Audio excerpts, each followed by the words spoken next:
السلام عليكم ورحمة الله وبركاته. اللهم صل وسلم وبارك على سيدنا محمد. معاكم أبو رحمة من إسماعيلية. معايا مجموعة كبيرة من الأحجار الكريمة وشبه كريمة، ومعايا برضو أحجار متحجرة، ومعايا مرجان بحر. معايا مجموعة كبيرة أوي من الأحجار، عايز أفرجكم عليها.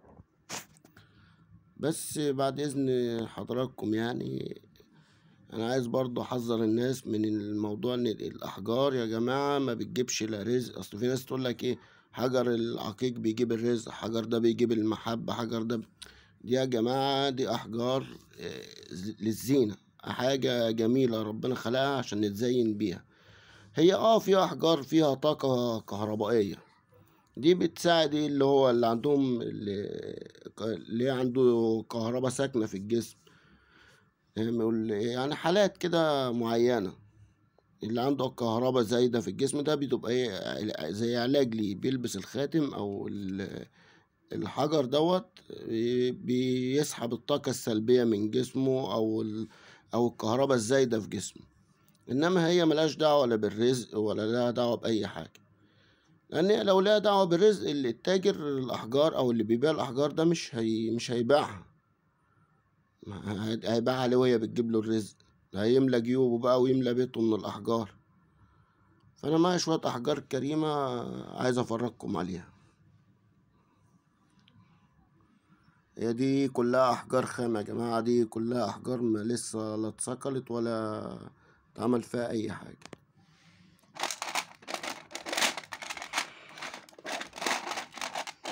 وعشان الدنيا عشان الضوء، الأحجار بطبيعتها اللي هي الخام دي بتبان على الضوء، لازم أولع كشاف أو حاجة عشان إيه.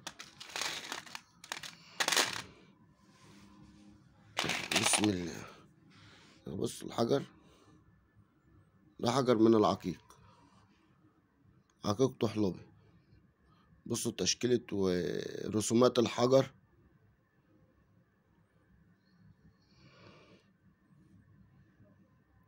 شوف سبحان الله، ممكن تلاقي رسمة شجرة، ممكن تلاقي رسمة شخص. أحجار العقيق بالذات ده عقيق مصور، عقيق طحلبي. شايفين الأشكال والألوان جواه؟ سبحان الخالق. ده بقى لما بتسقل ويتقطع ويتلمع بيبدأ بقى يبان جمال الحجر والرسومات اللي فيه والنقوش اللي جواه. الحجر عشان يتكون بالطريقة دي ولا 300-400 سنة عشان يتكون بالطريقة الحجر بقى المزيف، يعني مثلا اللي هو التقليد، بيبقى عبارة عن بلاستيك، بيبقى نفس القساوة ونفس القساوة والصلابة، بس مبيبقاش فيه الأشكال دي. عمرهم ما يعرفوا يعملوا حجر بالرسمة اللي حضراتكم شايفينها دي.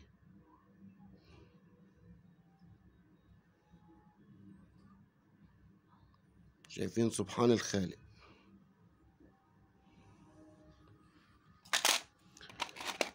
ده حجر من الكوارتز، ده كوارتز شفاف برضو. أراكم برضو على الضوء. سبحان الله.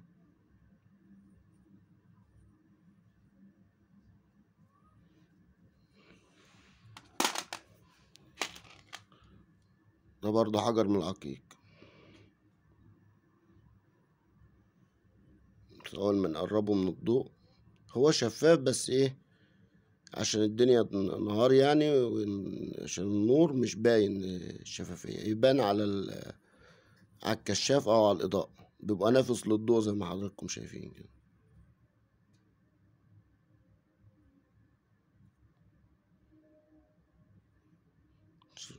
سبحان الخالق.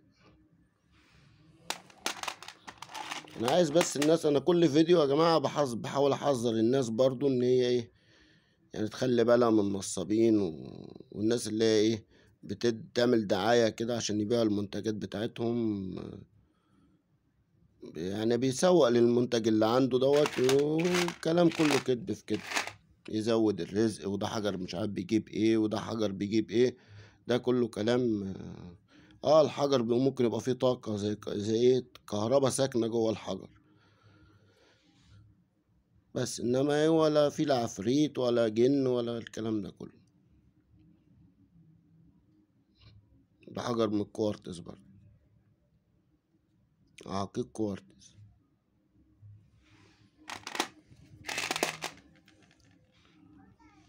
ده برضه حجر عقيق يا جماعة، بصوا أشكاله وألوانه.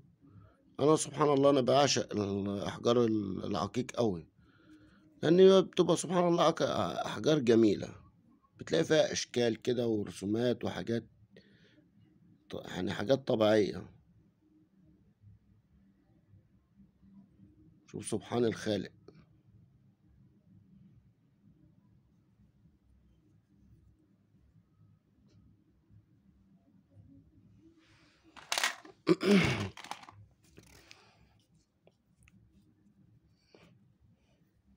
ده حجر مش نافذ للضوء، ده حجر ولونه مش هيبان على الكشاف، لأنه مش هيبقى نافذ للضوء.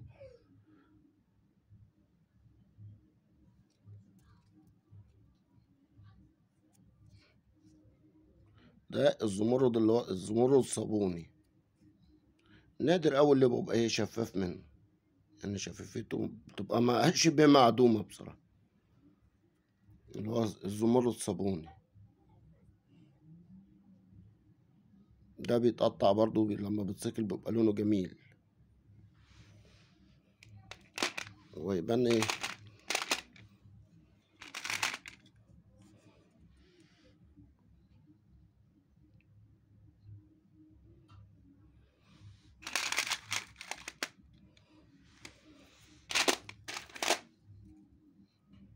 ده حجر كوارتز برضو، عقيق كوارتز، شفافيته برضو ايه يعني مش عالية قوي بس شفاف.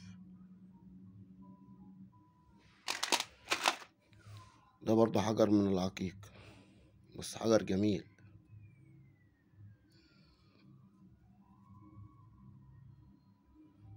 هو شبه الحجر شبه على رسمة على رسمة زي هرم كده، من غير ما يتسكل ومن غير ما يتعمل فيه أي حاجة.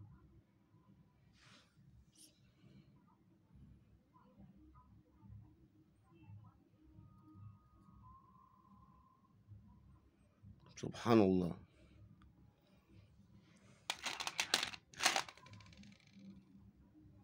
ده برضه حجر عقيق، ده تلاقي شفافيته ضعيفة شوية،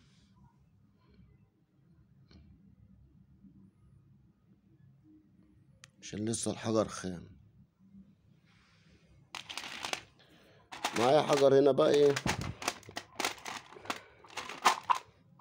الحجر اللي حضرتكم شايفينه ده، شايف الحجر من هنا، ده بقى الحجرة دي مغسولة بس ما تعملش فيها أي حاجة.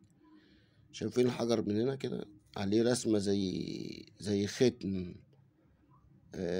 رسمة سبحان الله. أنا أول ما لقيتها بحسبها زلطاية عادية، أنا مسكتها لقيتها يعني إيه مش تقل بتاعها، لقيتها خفيفة يعني مش. قلت هكسرها وأشوف إيه اللي جواها. لما كسرتها طلع حجر من الجيد. بصوا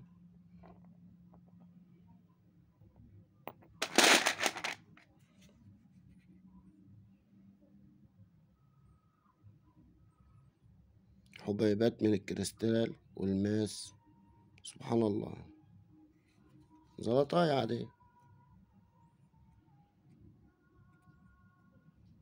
بصوا بتلمع ازاي،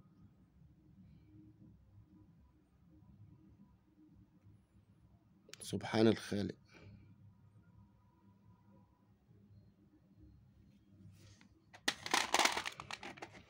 وده النص التاني.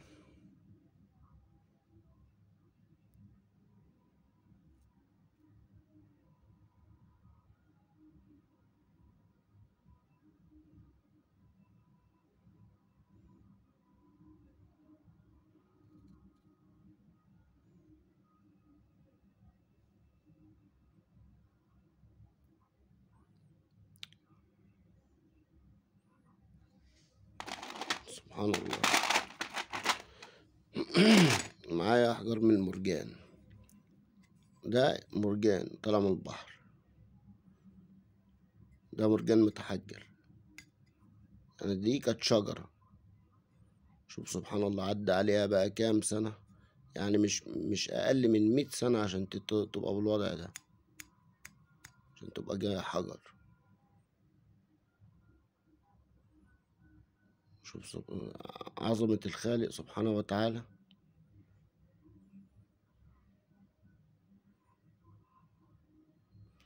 كل الثقوب أو الخرام اللي قدام من حضرتكم دي لطحالب، والمواد اللي هي دخلت جواه وخلتها بقت متحجرة، بقت حجر عادي.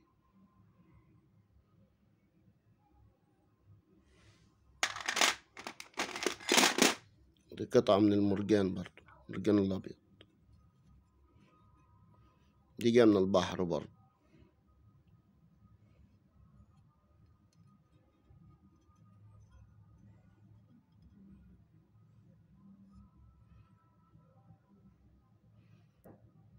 دي جميلة، دي ممكن تتحط زينة، وبيتعمل منها زي عقد برضو، بتتقطع كده بيتعمل منها زي عقد. في ناس بتحطها في حوض السمك، يعني لها كذا استخدام. ده حجر مذكور في القرآن،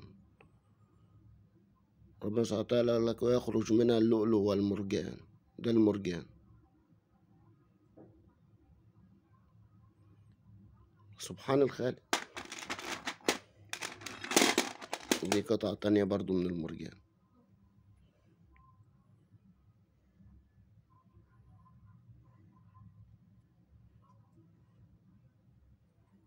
سبحان الله، شعب متحجرة.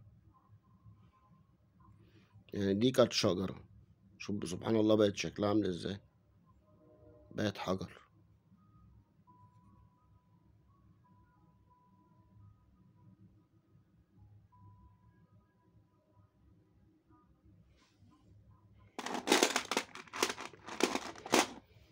معايا حجر تاني يمكن ده الله أعلم ممكن يبقى بقاله ملايين السنين.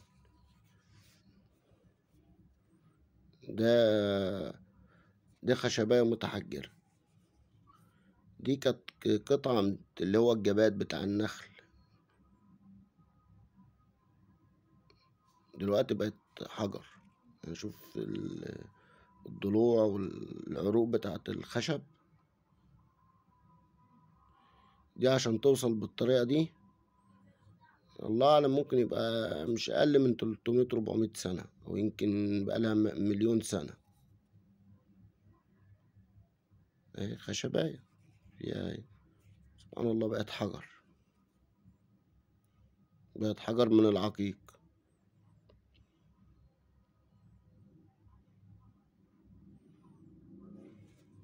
دخلت جواها السيليكا والأكسدة ولحد ما بقت حجر، اتحولت من خشباية لحجر. فسبحان الله.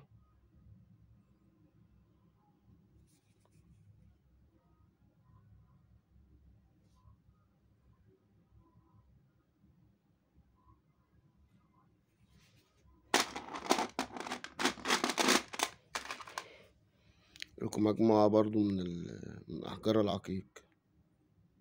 ده شوف جاي من هنا شكل ومن هنا شكل تاني، من هنا عسلي ومن هنا أخضر.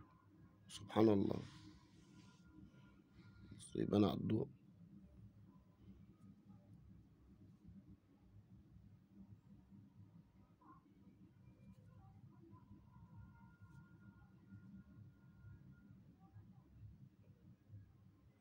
سبحان الخالق. وده حجر من الكوارتز برضو، حجر شفاف، عشان بس كان لسه مغسول، ده مش محتاج يجي على الضوء.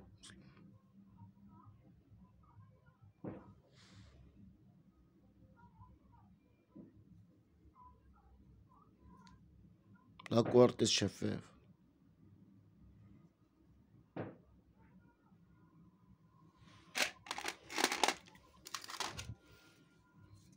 معايا برضو ده حجر من الفيروز، ده حجر خام لسه، ده حجر الفيروز.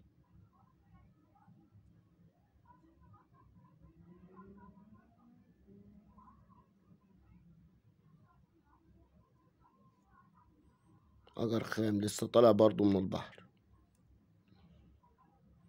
وعامة أنقى وأحلى وأجمل الفيروز هو الفيروز المصري في العالم كله، بالذات الفيروز السيناوي.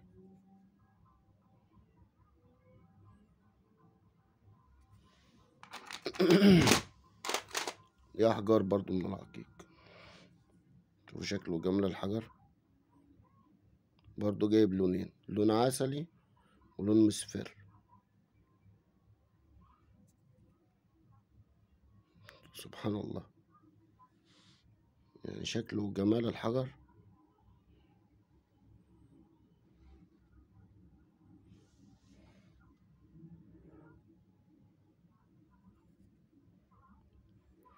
الضوء بيبين معالم الحجر وتفاصيل الحجر. بص جاي طبقات ازاي.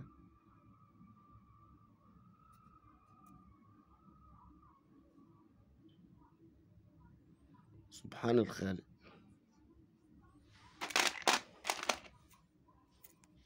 ده حجر عقيق برضه،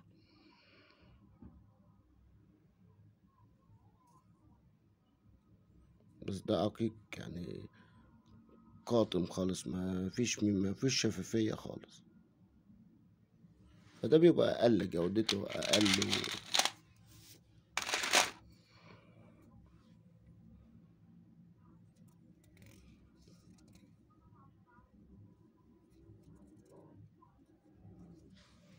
ده عقيق طحلبي برضه.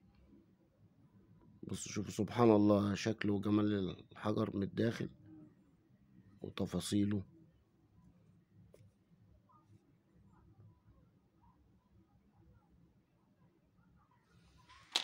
سبحان الخالق.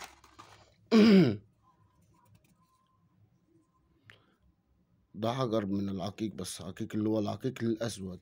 اللي هما بيقولوا عليه لا مؤاخذة، بيقولوا عليه شفة العبد، بيتسمى بشفة العبد. ده بيبقى نادر أوي إنه يبقى شفاف أو نافذ للضوء.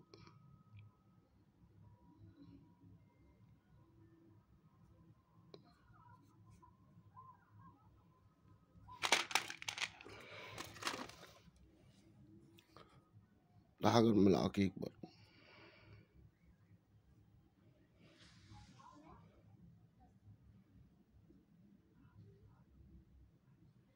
وأشكال وألوان الحجر من الداخل.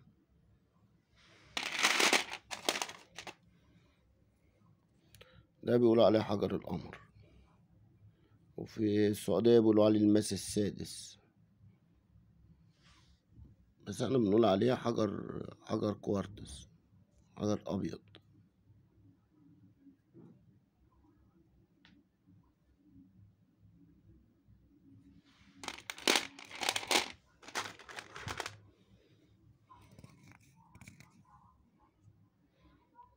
ده حجر برضو اللي بيقولوا عليه شفة العبد، حجر عقيق، بس ده نافذ للضوء.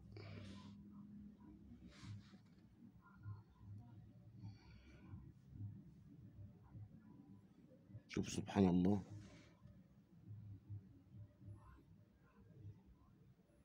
حاجة سبحان الخالق.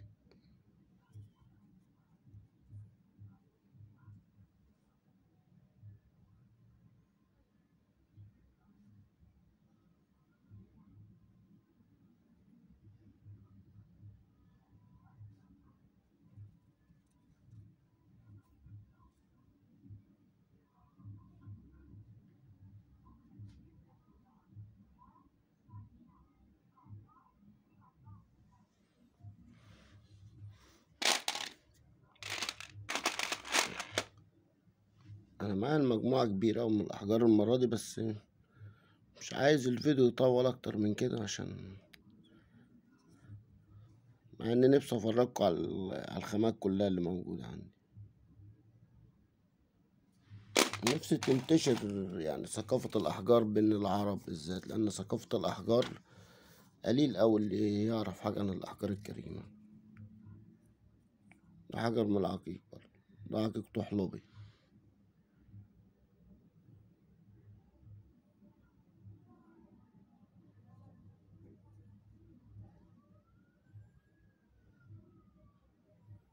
شايفين شكله جمل الحجر من الداخل والخارج.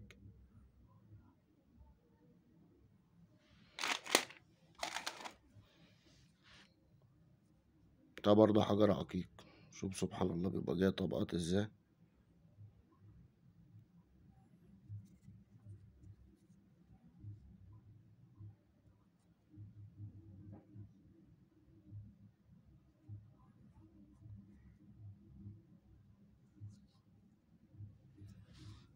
ويجي على الضوء.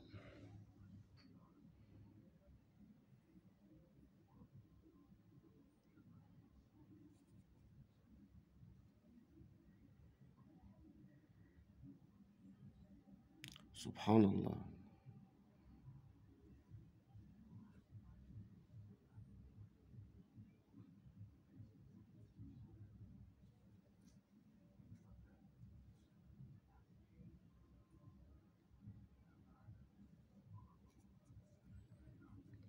شوف شكله وتفاصيل الحجر من الداخل.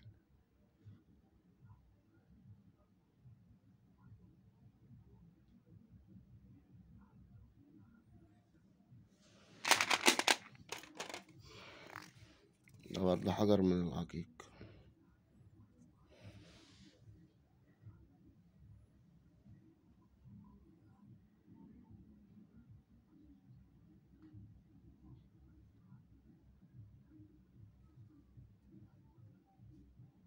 شوف شكله وتفاصيل الحجر.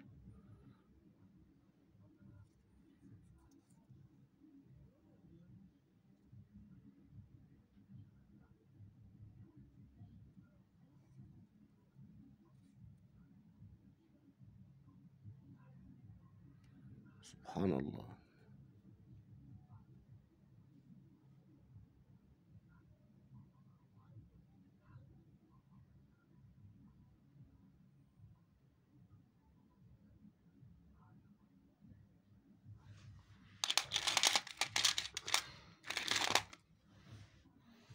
ده حجر برضه من العقيق.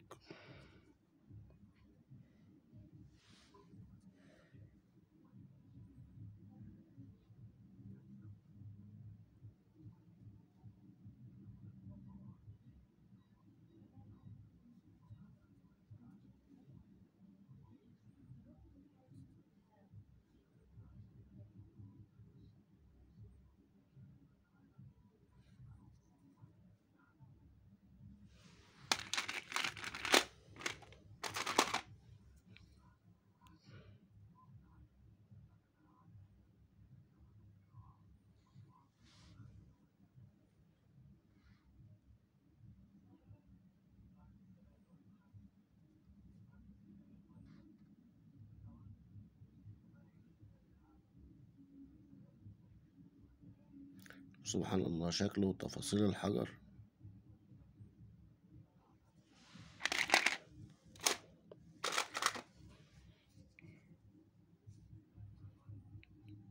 ده حجر من العقيق. تحس انه مصقول، يعني هو بطبيعة الحجر.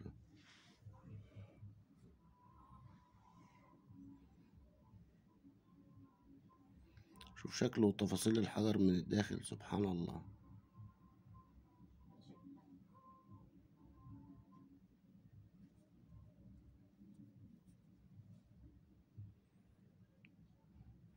عقيق طحلبي.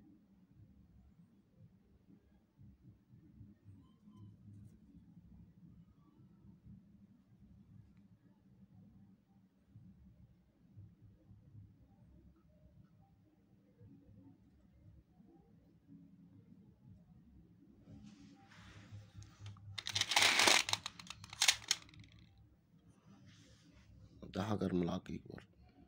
ده عقيق مصور. بص شكل الحجر.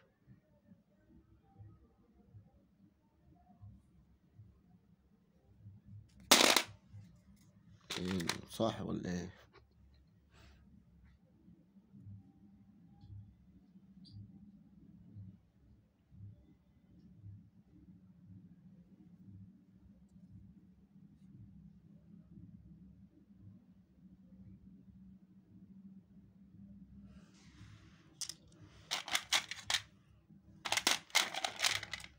ده حجر بيقولوا عليه زهرة الجبل أو وردة الجبل.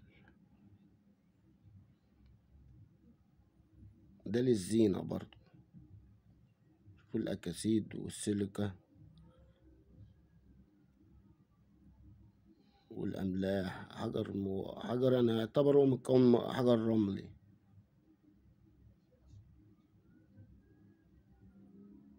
بيقولوا عليه زهرة الجبل. شوف تفاصيل وشكل الحجر من جوه.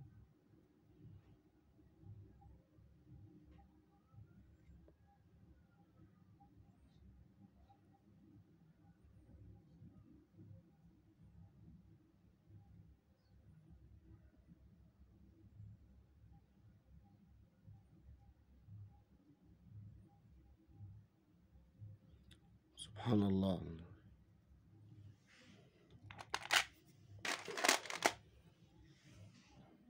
ده حجر عقيق برضو.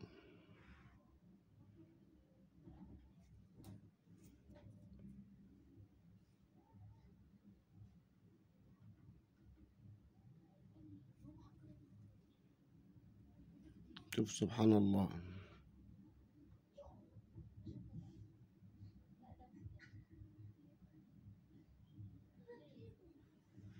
شكله وتفاصيل الأحجار.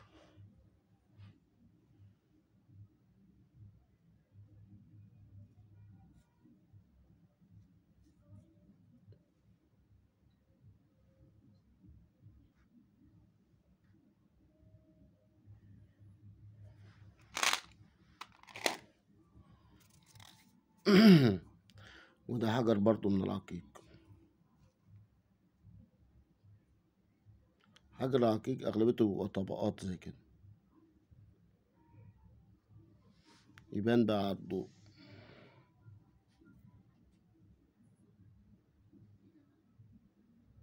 سبحان الله.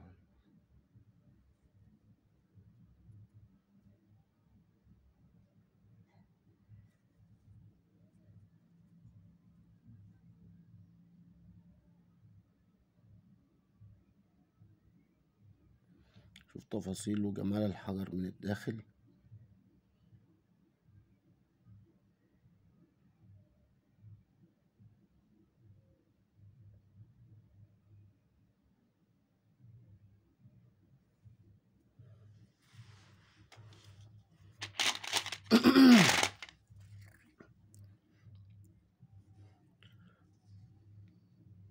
ده حجر هو ده يعني اللي بيقول عليه حجر النمر، عين النمر أو عين النمر. ناس بتقول عين القطة وناس تقول عليه حجر تايجر. هو بطبيعته مبيبقاش شفاف، بس شوف سبحان الله أكن رسمة رجل بني آدم.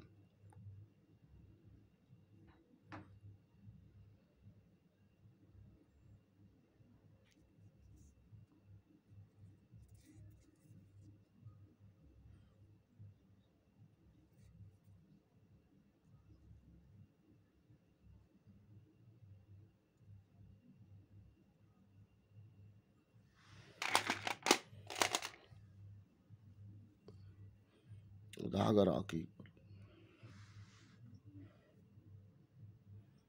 ده نفوذته للضوء ضعيفة شوية.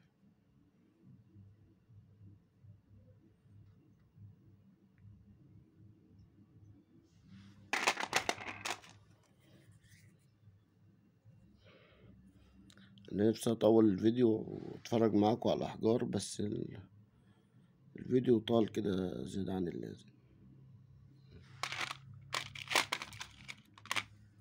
أفرجكم برضو على ده حجر من السترين الأصفر، جه على شكل هرم برضو.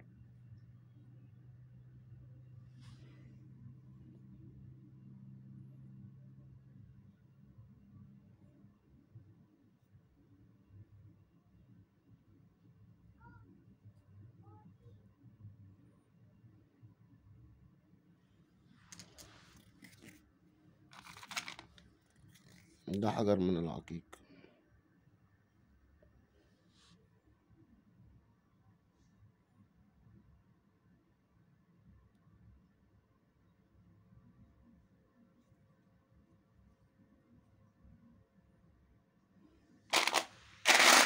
في نهاية الفيديو ما تنسوش تقولوا لي ايه رأيكم.